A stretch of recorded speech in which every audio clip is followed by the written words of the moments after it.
আসসালামু আলাইকুম দর্শক বন্ধুরা, কেমন আছেন? আশা করি ভালো আছেন। তো আজকে আমাদের এখানে বিশাল বড় ঝড় আসছে। এই ঝড়ে আমাদের একটা পুরনো ঘর ভেঙে গেছে, অনেক ক্ষয়ক্ষতি হয়েছে। এই যে দেখুন, আহ, অনেক অনেক জোরতে আসছিল ঝড়টা। আমাদের এখানে অনেক ক্ষয়ক্ষতি হয়েছে। এখানে আবার সিমেন্টের খাম পড়ে আছে। তো বুঝেন কত বড় ঝড় আসছিল এখানে আমাদের এখানে।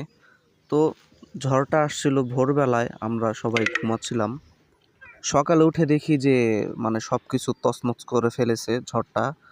তো এইখানে দেখি আমার ভাগনা আম আনছে, তো আম বাটারও হচ্ছে। তো দেখুন ভিডিও।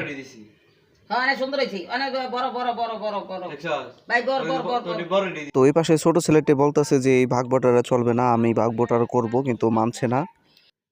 নিজের স্বার্থ সবাই বুঝে এবং ওর স্বার্থ ওই বুঝলো, তাই ওই আবার ভাগ বাটার করে আমগুলো রেখে দিল।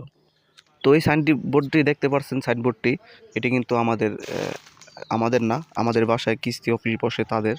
এবং আমি সামনে দেখাচ্ছি আপনাদেরকে ধ্বংসাবশেষ। ঝড়ের কবলে আমাদের ইটগুলোও ভেঙে গেছে। তা বুঝেন ঝড় আসলে এখানে। এগুলো আমাদের রাস্তার ইট, আমরাই করেছিলাম, কিন্তু বেশি দিন টিকলো না, ঝড়ে ভেঙে গেল। এবং আমাদের এখানে বাসার সাইডে অনেক ঝড় আসে।